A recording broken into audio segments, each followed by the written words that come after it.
Bismillahirrahmanirrahim. Assalamualaikum warahmatullahi wabarakatuh. Sebelumnya, perkenalkan diri, nama saya Aura Syajida Safana Kolbi dari tingkat 2C. Jadi hari ini, saya akan mempresentasikan analisis dan penerapan asesmen kebutuhan edukasi dan promosi kesehatan pada lansia.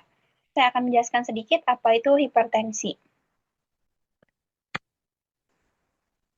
Dan next, di sini tuh ada metodologi asesmen kesehatan pada lansia. Jadi, kegiatan asesmen yang saya lakukan ini dilaksanakan pada bulan Januari di 2026 kemarin di lingkungan tempat tinggal lansia di wilayah Tajur, Kota Bogor. Jadi, metode pengumpulan data ini tuh meliputi wawancara terstruktur terhadap satu responden lansia serta observasi lingkungan tempat tinggal. Jadi, instrumen juga yang digunakan dalam kegiatan ini berupa panduan wawancara dan lembar observasinya berfokus pada ada hasil dan pembahasannya. Jadi dari identitas respondennya dulu, namanya Nyonya I, usianya 60 tahun untuk jenis kelaminnya perempuan, pekerjaannya asisten rumah tangga, untuk pendidikan terakhirnya SMA.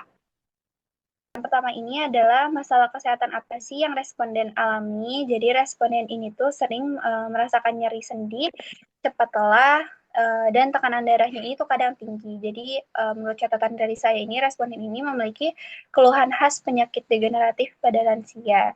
Tapi tidak langsung dapat menyimpulkan kalau itu tuh penyakit yang lainnya gitu. Lalu pertanyaan selanjutnya ini, apakah responden ini pernah mendapatkan penyuluhan edukasi kesehatan sebelumnya? Responden ini menjawab katanya pernah, tetapi itu tidak rutin dan hanya saat kegiatan posyandu lansia saja. Berarti catatannya edukasi kesehatan ini itu sudah tersedia, namun masih perlu pengembangan agar lebih efektif gitu. Terus juga pertanyaannya ini adalah topik kesehatan apa yang menurut responden ini paling penting untuk mengetahui, untuk diketahui. Jawabannya ini tuh katanya cara menjaga kesehatan di usia lanjut dan mencegah penyakit seperti darah tinggi. Berarti catatannya responden ini tuh membutuhkan edukasi terkait penyakit kronis dan cara mencegahnya seperti apa. Terus juga ada kendala apa nih yang responden hadapi untuk menerapkan perilaku hidup sehat. Katanya responden ini menjawab kadang sulit olahraga karena nyeri sendi dan aktivitas rumah yang terlalu banyak di setiap harinya. Terus juga ada catatan dari sayanya, ada hambatan fisiknya yang mempengaruhi penerapan gaya hidup sehat. Oke, di next. Lalu di sini ada aspek yang diamati ini dari kondisi lingkungan fisiknya kayak kebersihannya, lalu ada sanitasi dan tempat tinggalnya. Responden ini tuh tinggal di wilayah perkotaan dengan kepadatan penduduk cukup tinggi. Rumah berukuran relatif kecil dan dihuni oleh 5 orang. Untuk ventilasi dan pencahayaan ini terbatas, namun kebersihan rumahnya cukup terjaga. Jadi untuk catatan dari sayanya, kondisi hunian yang padat ini tuh dapat berdampak terhadap kenyamanan dan kesehatan lansianya.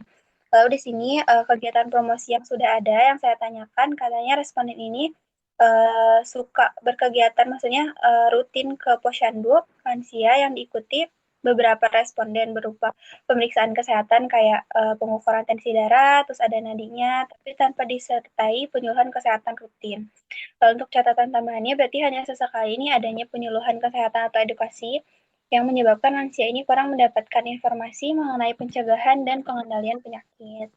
Nah, oke, jadi juga saya bertanya untuk ketersediaan media edukasi di posyandunya.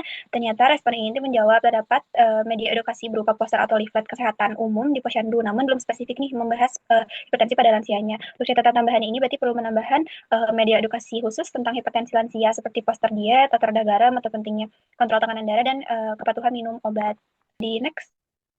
Oke, jadi untuk hasil wawancaranya ini tuh, berdasarkan hasil wawancara dan observasi yang saya amati kemarin, ditemukan bahwa responden ini tuh sebenarnya memiliki pengetahuan dasar tentang hipertensi dan rutin untuk melakukan pemeriksaan tekanan darah di posyandu. Tetapi responden ini belum sepenuhnya memahami faktor resiko, pengendalian pola hidup sehat, serta pencegahan dari komplikasi hipertensi. Jadi hal ini tuh menunjukkan perlunya ada kegiatan promosi kesehatan yang fokus pada edukasi individual dan sesuai dengan kebutuhan responden.